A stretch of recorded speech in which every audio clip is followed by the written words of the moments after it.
You're very welcome back to the football show here on Off the Ball. Our football coverage is with thanks to Paddy Power. For information on responsible gambling, check out gamblingcare.ie. Now, it's been a remarkable summer for Italy, winning the Eurovision at the start, then the delayed Euro 2020, and some very impressive performances at the Olympics. Serie A kicks off this weekend. Delighted to say to look forward to the new season. We're joined by Nicky Bandini. Nicky, how are you getting on? I'm doing good. How are you? Yeah, I'm looking forward to the new Serie A season because there's so much intrigue about it. You know, Inter trying to defend the title, having broken Juventus' dominance last season. But then I look at this Inter squad compared to last year. Antonio Conte, who's been so pivotal to their success over the last couple of seasons, gone. Romelu Lukaku sold to Chelsea last week for a Chelsea club record fee. He's been replaced by Edin Dzeko. They've kept Lautaro Martinez, but there's maybe not the same shine about last year's winners of Serie A. Yeah, I think actually when you take a step back and look at what Inter still have, there is a lot. They had the tightest defence in Serie A last season, and the whole back three, the goalkeeper, they're all still there. They've still got Nicola Barella, who had an impressive Euros in midfield. They've still got Marcelo Brozovic alongside him. They've still got, as you mentioned, Lautaro Martinez. And they also actually even have added Hakan Çalhanoğlu from Milan. But the problem is, you've gone from winning the title with a group that included Conte, who, even though he's not a player, was described by the club's own sporting CEO, Beppe Marotta, as the top player. And then you have your actual top player, which is Romelu Lukaku, both taken out of the team. Lukaku was the top scorer and the top assist provider on this team last season. So if you just take it purely on footballing merits, it's obviously something that you've lost as a team. You've lost goals, which is obviously pretty fundamental in a game of football. But even beyond that, you've lost such an iconic figure, such a personality, such a leader, I think, for this team. And I think that's really the greatest concern for me. It's not that Inter don't still have a talented squad, because I think if you put them side by side with most other teams in the division, maybe there'd be one or two, Juventus being the obvious one, who you could still say, honestly, no, this is a more talented squad than Inter's. But I think there's such a psychological thing going on here, which is you've just won the league for the first time since 2010. You've ended 9 years of Juventus winning it in a row. And to do that, and in almost before you finish celebrating, to see it all dismantled, to see the two figureheads of the project taken away like that, psychologically, it's got to be so dispiriting for everyone involved in the club. Romelu Lukaku's application over the last couple of seasons was remarkable. Some Manchester United fans felt that he wasn't mobile enough or didn't maybe quite put in the effort in his last couple of seasons at Old Trafford, but he was like a player reborn with the work rate that he put in last season particularly. Yes, Lukaku's transformation in Italy is really something. You think when Inter signed him for not that much more than half of what Chelsea have paid him, that was a record signing. It was perceived as a gamble. There were a lot of people pointing to his time in Manchester United who felt he was heavy, felt that he was very heavy in his touch as well, that he was a plodder, that he was just a flat track bully. There were quite a lot of criticisms that came his way from fans of Manchester United during his time there. And I think you can see some transformation in how he is. That's physical. He did change his diet at Inter. He did change the way he was eating and his relationship with his body as an athlete, and he was leaner. And I think that had a tangible impact in terms of the way he moves on the pitch and the way that he appears on the pitch. But I think beyond that, what he found at Inter, which he hadn't had for a while, certainly at Everton, he had this sort of support, but he didn't at Manchester United. He found a project where he was central. Conte had been trying to sign Lukaku for years. Certainly back when he was at Chelsea, he'd been trying to get hold of Lukaku. He had an idea in his head of Lukaku as, frankly, the ideal striker for the way that he wanted to play football. And I think Lukaku absolutely ate that up. I think he loved being made into someone who was more responsible, who was supposed to drag the team forward. And I think he relished that responsibility and thrived in it. The financial crunch has hit Inter here. Having to sell Lukaku, having to sell Hakimi for big money meant that they were able to keep some of the other key players within the squad. Antonio Conte clearly seemed frustrated that they wouldn't be able to build on the squad that he had previously. This is the financial crunch that probably faces Serie A in a wider sense as well, Nicky. Of course, and faces all of European football, if we're being totally honest about it. There are very few clubs in European football who are spending this summer in a significant way, and several of those clubs are I suppose we could describe them as independently wealthy. They're clubs that have generally not even wealthy individuals, but wealthy states backing them who are able to inject cash in a slightly different way. The COVID pandemic has been hugely detrimental to clubs' finances all over Europe and I'm sure all over the world as well, because there's been no gate receipts for a lot of clubs for more than a year at this point, or certainly hugely diminished gate receipts for others. And Italy is no exception to that. It was actually a really big talking point a few weeks ago, what was going to be the possibility in terms of fans back in stadiums this season, even some talk of teams threatening to strike if they weren't allowed to have some fans back in seats this season. And what we've settled on for now in Serie A is there's going to be 50% maximum attendances to begin the season. So Italian clubs have suffered just like clubs all over Europe during this pandemic. And perhaps you can say clubs in the Premier League have been more insulated from that than clubs in other leagues because the Premier League has such strong TV deals. But I would say that what's happening in Italy has certainly been replicated in Spain, Germany, France. For most clubs, this is a really difficult time. And that's why you're not seeing really anyone spending other than if they're being able to bring in some funds first. No great surprise then that Juventus have clung on, along with Barcelona and Real Madrid, to the idea of a European Super League transpiring at some point. Juventus clearly feel that they need extra revenue to come in. Yes, absolutely. There's a long story to be told about Juventus and Andrea Agnelli and the idea of the European Super League, because frankly, I think he is someone who has, in his leadership, done a remarkable and extraordinary job of building up Juventus's finances, of restoring their commercial appeal, of getting them to a point where signing Cristiano Ronaldo was even a possibility, which would not have been at all at the start of his presidency and back when the club didn't have the new stadium, where so much has changed for it over the last decade now. But there is a certain breaking point, I think, for certainly in his mind, for what's possible within the confines of the Italian setup, because there are still lots of clubs in Serie A, including really big ones, that don't have their own proprietary stadium, that aren't taking the same steps to increase their commercial revenue, to modernize, to become brands in the way that Juventus see themselves as a brand. And so the Super League, in his mind, is the great answer to all of this. It's the way that you are finally able to break free from the shackles of a strictly Italian context and put yourself in a global context, and then your sky becomes the limit in terms of your commercial possibilities. And that impetus, that drive for Agnelli isn't going to disappear overnight.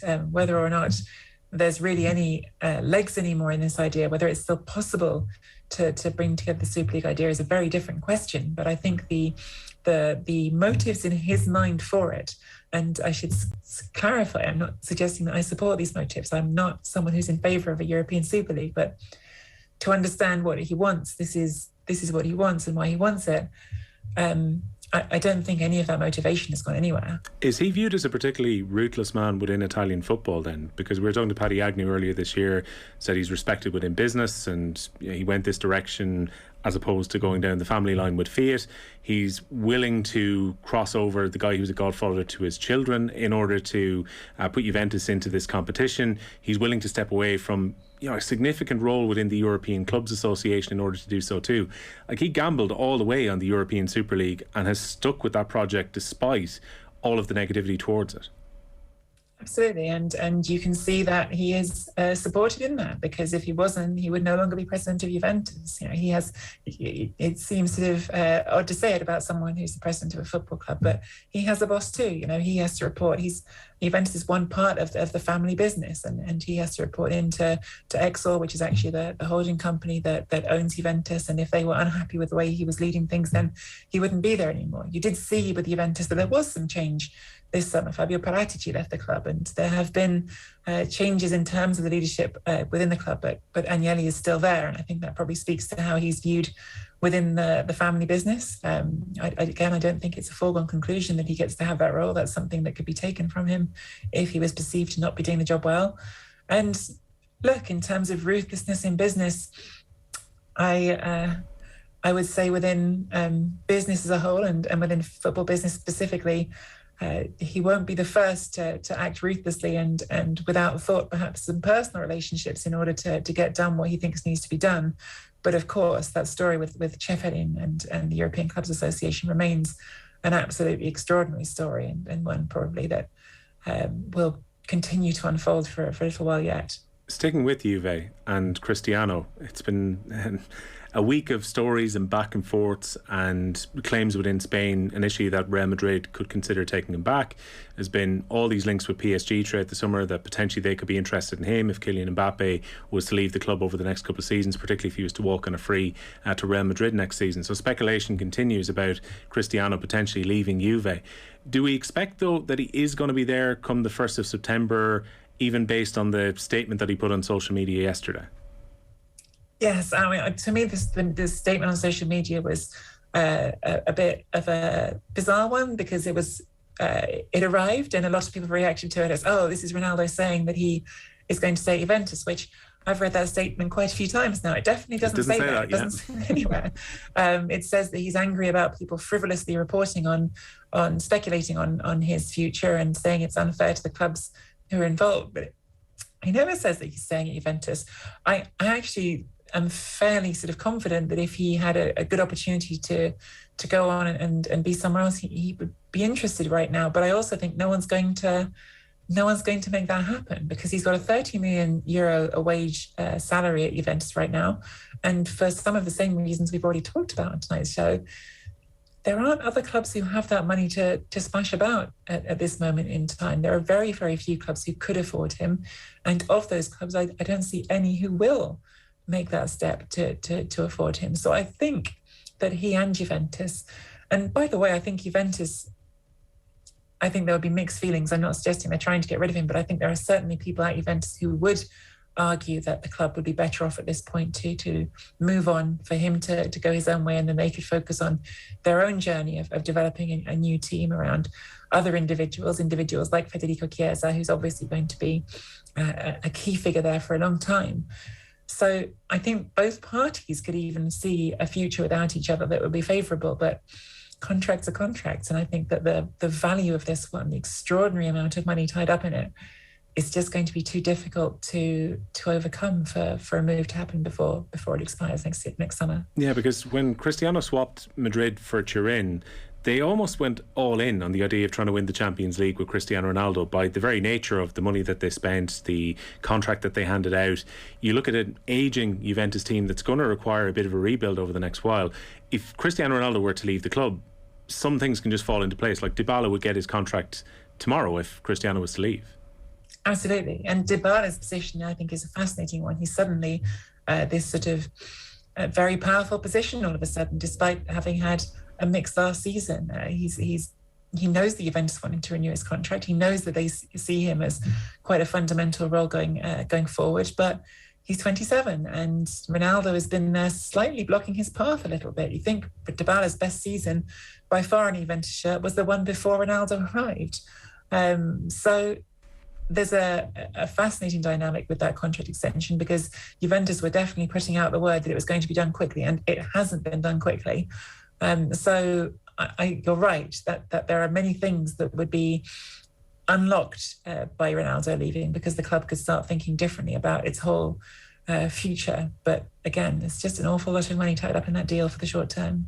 How much of last season's disappointment from Juventus and their struggles are put firmly on Pirlo as a rookie coach coming in? Is there a feeling that now that Max Allegri is back, Juventus now become the number one team in Italy again? I do think Pirlo has become a scapegoat for a team where that wasn't the only thing that was wrong. And I certainly think directors have to take responsibility for the appointment of Pirlo after a week of being in charge of the under-23 team and no previous managerial experience. Was quite a naive move with hindsight. And I think Paratici, I suppose, has carried the can to a certain degree for everything that happened with that. The squad had some weaknesses, and I think they've addressed one of the biggest ones by signing Manuel Locatelli. They've got someone who can put his foot on the ball and really control play in a way that was lacking sometimes last season in the middle of the park. But I do think if you look outside of that, it is a very, very strong squad. The centre-back pairing of Bonucci and Chiellini, look, we've just seen them win the Euros. We've seen how good that can still be. and you've got De Ligt. So you've got options for a 2 or a 3. De Ligt has had some ups and downs, but I think he's really coming in the right direction now at Juventus. You've got Ronaldo, and while you have him, whether or not you think he's fitting into the team perfectly, he still scores basically a goal a game, which few teams in the world wouldn't be grateful for a striker who can guarantee them that. You've got Federico Chiesa, who's coming on so well. You've got Kulusevski, who had a disappointing first season, but again, heaps of talent. There's so much in this squad that is good. I don't think that means that it's all Pirlo's fault that it didn't work, but I think that when you look at how much there is in the squad that's good, when you look at Allegri's previous body of work, where he just won at Juventus, that's all he did, and prior to that one with Milan, it's hard not to frame them as favourites for the season ahead. It doesn't mean that it was all about Pirlo, but it's hard not to see this group as having the best resources to go on and win the league again this season. I don't think it's a foregone conclusion. I think that some people are painting it as such when it isn't, but they are the favourites for sure. Jose Mourinho trying to reinvent himself again, one of the other narratives going into this season. Roma struggled last year, but Jose Mourinho also struggled at Spurs. How has his arrival been received within the capital, given that he's going into a team who are probably not expected to contend for the title, but they'd be expected to be up in the Champions League places this season, wouldn't they? Well, expect or certainly aim towards. I think that the ambition is to be in the Champions League places. And I think by hiring him, that is what the club is saying they expect. I don't think you spend that money on his contract. It's not a big contract unless you think that he can get you to that Champions League, because that's what the club desperately needs. Whether or not that is, I suppose, a reasonable thing to expect, given that the competition is another question. They have got some very good clubs ahead of them. Obviously, we've talked about Juventus and Inter, but Atalanta are now firmly established in that top 4. You've got Lazio, who are starting afresh under Maurizio Sarri, but you have Napoli, who I think, frankly, have the most talented group in the division outside of Inter and Juventus, and I think they have really kept all of it together so far this summer. So he's up against a lot. But in terms of the reception, which you're actually asking about, sorry, I went off a little bit there, but the reception for Mourinho has been endless enthusiasm in Rome, so much excitement about his appointment. He is still frozen in time for many people in Italy as the person who won the treble at Inter, rather than the person who's gone through spells at Manchester United and Tottenham that didn't really work out. So I think his brand is still very, very strong in Italy. And I think that Roma, who have been through a few more difficult years, since you think it's not that long ago that they were second in the table quite consistently, I think he is someone who's brought a lot of enthusiasm there. And especially now it's been multiplied with Tammy Abraham arriving as well, who's something that's very different to what they've had before. Tammy Abraham has played well away from Chelsea. He had a great season on loan at Aston Villa. Roma fans will be hoping that once he arrives, he can recapture that form. And players who've gone from the Premier League to Italy have done quite well. I'm thinking back about Chris Smalling, Ashley Young, even for a couple of seasons to Inter Milan. These English players have settled in quite well when they've come over in recent seasons. There's been some hits and some misses. I don't think Joe Hart was very popular as a personality, but he had quite a few high-profile blunders when he was in goal for Torino. Micah Richards never quite became what everyone hoped he would when he was at Fiorentina, but there have certainly been some good ones, as you say. And I really think that Tammy Abraham has a chance to be a big hit in Italy. I think, again, as I was just touching on, Roma haven't had a striker in that mould, someone who's going to play on the shoulder of defenders and really try to find those spaces in behind. They haven't had that in years. And I think that actually, even though it's a cliche, and sometimes I'm the one fighting against these cliches, there is some truth to the idea that the Serie A is a slower league, and there isn't this sort of abundance of pace that you see in other leagues like the Premier League. And so I think his explosiveness and that intent in his game to find those spaces is something that it exists, but it's not as common a trait as it is in some other leagues. And I think that really could be a fun dynamic to watch at Roma. Of course, it remains to be seen how Jose uses him, but I think that Abraham, as an individual, I actually agree with you. I think he could be a hit. Yeah, and that cliche doesn't hold up when you consider, you mentioned Atalanta, a team who play terrific football, and when they get the ball moving on the counter-attack and with the pace they've got out wide, they don't play anywhere like a traditional Serie A team. No, I should stress that. Like, I'm always the one banging that drum. Italian football is not defensive. I'm not trying to say it's defensive. It's the opposite. It's one of the highest scoring leagues in Europe. But there's just certain styles of player that I don't think you see as often in Serie A. They do exist, and indeed, you could find one at Atalanta and Duvan Zapata, who's one of the players who had been linked with Inter. Who knows? Could still end up at Inter this transfer window because there's time left. But because he is someone who really attacks those spaces in behind. And Atalanta are, I think they've gone well beyond the fairy tale stage of the story, which we were at a few years ago. They're just an established top four side at the moment. That's where they are. That's where they've been consistently under Gianpiero Gasperini. And they sold another important player this summer, Christian Romero, to Tottenham. I really like Romero. He was so good there last season, but I'm past the point of being able to ever believe that selling a player is going to make a difference to Atalanta, because they've done it over and over again, even in this stretch, and even selling Papu Gomez, their captain. And I thought their single most important player last year, and did it all without missing a beat. Another high-profile player who's left Serie A is Donnarumma, eventually on his free transfer away. He's gone to PSG. Pochettino insists he'll have to fight for the number 1 jersey with Keylor Navas, but I think he'll eventually emerge as their number 1. He was Italy's number 1 for Euro 2020. It must be tremendously disappointing for AC Milan to have brought him all the way through, and then to see him move off to one of Europe's super clubs at the end of his contract. Yes, look, it's been a long story leading to this point with Donnarumma at Milan. Several years ago, when he did renew his contract, I'm trying to think if was it 3 or 4 years ago? I think it was 3 years ago. There was a talk that he was going to leave. He wasn't going to sign a new contract. The fans turned on him. He was nicknamed Dollarumma, and fans waved fake dollar bills at him at Milan. He has had a fractious relationship with the board there, and I think that we can say that there were times when perhaps Mino Raiola, who's his agent, may even have encouraged that a little bit or stoked it a little bit, because I think frankly Raiola knew that he could take his client somewhere else and make even more money, which he certainly is going to do in Paris. And my one concern for Donnarumma as an individual is, look, he's gone to PSG, and Keylor Navas is a very good goalkeeper who's started the season already by making that point and playing very, very well. For Milan, it's a huge loss. You don't replace a player like that, who was literally the player of the tournament at Euro 2020, and who is a whole career of being magnificent ahead of him. But I also do see two sides of this, because, look, putting it sort of in a bit starkly, what other high-profile, talented Mino Raiola client have you seen that stays at one club? It doesn't happen, because there's financial motives at work. And so I think perhaps the mistake Milan made was ever believing that they could hold on to him and keep getting him to renew contracts. Maybe they should have cashed out what they could. Well, Serie A gets underway this weekend. Inter trying to defend the Scudetto. Juventus favourites to win it. Nicky, thanks a million for joining us. Anytime.